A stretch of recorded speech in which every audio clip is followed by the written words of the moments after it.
அனைவருக்கும் அன்பு வணக்கங்கள் சொந்தங்களே. இந்த வீடியோவில் நாம் கந்த சஷ்டி கவசத்திற்கு விளக்கம் தெரியுமா? கந்த சஷ்டி தொடங்கக்கூடிய இந்த நாளில் விரதம் 6 நாட்கள் விரதம் கடைபிடிக்கக்கூடிய இந்த நாளில் கந்த சஷ்டி கவசம் அதற்கான விளக்கம் என்ன தெரியுமா?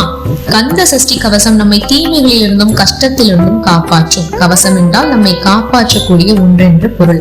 போரில் யுத்த வீரர்கள் தங்கள் உடலை காத்துக்கொள்ள கவசம் அணிந்து கொள்வார்கள். இங்கு கந்த சஷ்டி கவசம் நம்மை தீமைகளில் இருந்தும் கஷ்டத்தில் இருந்தும் துர்சக்திகளிடமிருந்தும் நம்மை காப்பாற்றுகிறது. இதை அருளியவர் ஸ்ரீ தேவராய சுவாமிகள். இவர் பெரிய முருக பக்தர். ஒவ்வொரு மூச்சிலும் முருகனையே சுவாசிப்பவர். அவர் மிகவும் எளிய முறையாக நமக்கு கவசத்தை கொடுத்துள்ளார். இந்த சஷ்டி கவசத்தை தினமும் காலையிலும் மாலையிலும் ஓத முருகனே காட்சி தந்து விடுவாராம். ஆரம்பமே சஷ்டியை நோக்க என்றிருக்கிறது இல்லையா? சஷ்டி என்பது அமாவாசை அல்லது பூர்ணிமாவுக்கும் அடுத்து 6ஆம் நாள். ஜாதகத்தில் 6ஆம் இடம் ரோகம், கடன், விரோதம், சத்ரு போன்றவைகளை குறிக்கும். செவ்வாய் ரோகக்காரகன். இந்த எல்லா தோஷத்தை போக்கக்கூடிய பெருமான் திருமுருக பெருமான். அவருக்கு உகந்த நாள் சஷ்டி. சஷ்டி என்றால் 6. முருகனுக்கு 6 முகங்கள். சரவணபவ என்று 6 அச்சரம், 6 வடை வீடுகள், 6 கார்த்திகை பெண்ணால் வளர்க்கப்பட்டவர். நாம் அந்த திருவடியை விடாது பிடித்தால் இப்போது நான் சொன்ன ஒரு கெடுதலும் அண்டாது. வீட்டில் கடன், வியாதி, சத்ரு பயம் இல்லை என்ற நிலை ஏற்படும். இப்போது சஷ்டி கவசத்தை பார்க்கலாமா? கந்தன் வரும் அழகே அழகு, பாதம் 2 பன்மணி சலங்கை, கீதம் பாட கிண்கிணி ஆட, மயில் மேல் அமர்ந்து ஆடி ஆடி வரும் அழகை என்னவென்பது. இந்திரன் மற்ற 8 திசைகளிலிருந்தும் பலர் போற்றுகிறார்கள். முருகன் வந்துவிட்டான், இப்போது என்னை காக்க வேண்டும். 12 விழிகளும் 12 ஆயுதத்துடன் வந்து என்னை காக்க வேண்டும். அவர் அழகை வர்ணிக்கும் போது, பரமேஸ்வரி பெற்ற மகனே முருகா, உன் நெற்றியில் இருக்கும் திருநீர் அழகும், நீண்ட புருவமும், பவள செவ்வாயும், காதில் அசைந்தாடும் குண்டலமும், அழகிய மார்பில் தங்க நகைகளும் பதக்கங்களும், நவரத்தன மாலை அசைய உன் வயிறும், அதில் பட்டு வஸ்திரமும் சுடர் ஒளி விட்டு வீச, மயில் மேலேறி வந்து கேட்பவர்களுக்கெல்லாம் வரம் தரும் முருகா என்றெல்லாம் அவரை ஸ்ரீ தேவராயர் வர்ணிக்கிறார். ஆகா, இன்னொரு வர்ணிப்பு இல்லையா? அவர் கூப்பிடும் வேல்கள் தான் எத்தனை, உடம்பில் தான் எத்தனை பாகங்கள் காக்க என்று வேலை அழைக்கிறார் தெரியுமா?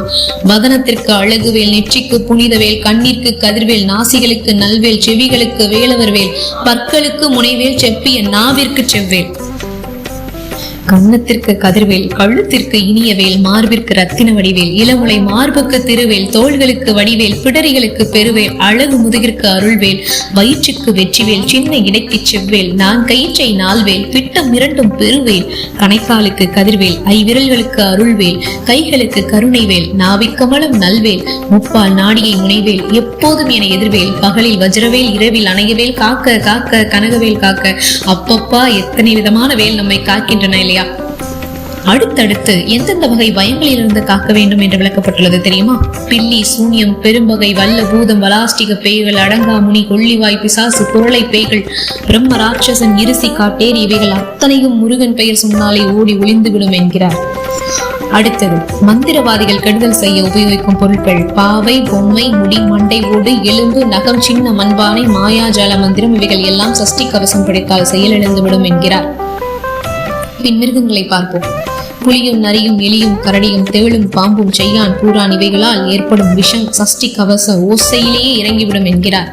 நோய்களை எடுத்துக்கொண்டால் வலிப்பு, சுரம், சுளுக்கு, ஒத்த தலைவலி, வாதம், பைத்தியம், பித்தம், சூளை, குடைச்சல், சிலந்தி, குடல் புண், பக்க பிளவி போன்ற வியாதிகள் இதனை படித்தால் உடனே சரியாகிவிடும் என்கிறார். இதை படித்தால் வறுமை ஓடிவிடும், நவகிரகங்களும் நமக்கு துணை இருப்பார்கள், சத்துருக்கள் மனம் மாறி விடுவார்கள், முகத்தில் தெய்வீக ஒளி வீசும் என்று கூறப்பட்டிருக்கிறது.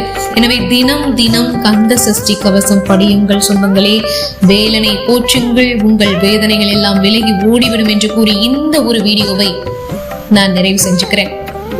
அடுத்த வீடியோவில் கந்த சஷ்டி கவசத்தையே நான் உங்களோடு சேர்ந்து பாராயணம் பண்ணுகிறேன்னு சொல்லிட்டு, மற்றும் நீங்களும் என்னோடு சேர்ந்து பாராயணம் பண்ணுங்கள்.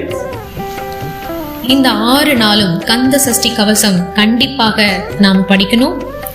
என்னோடு சேர்ந்து நீங்களும் படிக்க தயாரா இருப்பீங்க நம்புறேன். தினமும் மாலை 6:30க்கு என்னோடு சேர்ந்து கந்த சஷ்டி கவசம் படிக்க நீங்க தயாரா இருந்தீங்கன்னா கமெண்ட் பாக்ஸ்ல சொல்லுங்க. உங்களுக்கு முருகரை ரொம்பவே பிடிக்கும்னா ஓம் சரவணபவ என்ற முருகனின் அந்த 6 எழுத்து மந்திரத்தை மறக்காம கமெண்ட் பாக்ஸ்ல சொல்லுங்க. எனக்கு ரொம்பவே முருகரை பிடிக்கும், அதனால நான் இப்பவே சொல்லுறேன். சரவணபவாய நமக. இது சொல்லும் போதே மனசுக்குள்ள அவ்வளவு சந்தோஷங்க. சரி, முருகர் ரொம்ப உங்களுக்கு பிடிச்சிருந்தா லைக் பண்ணுங்க, நான் சொன்ன மாதிரி கமெண்ட் பண்ணுங்க, நிறைய பேருக்கு ஷேர் பண்ணுங்க. நீங்க ஷேர் பண்ணக்கூடிய நபர்கள் முருக பக்தர்களா கூட இருக்கலாம். மேலும் இது போன்ற அருமையான ஆன்மீக வீடியோக்களுக்கு நீங்க பண்ண வேண்டியது நம்மளுடைய சேனலை சப்ஸ்கிரைப் பண்ணி சப்போர்ட் பண்ணுங்க. மீண்டும் சந்திக்கலாம் சொந்தங்களே. நமது சந்திப்புகள் அனைத்தும் சந்தர்ப்பமாகும் பொழுது. அதுவரை நன்றி, வணக்கம்.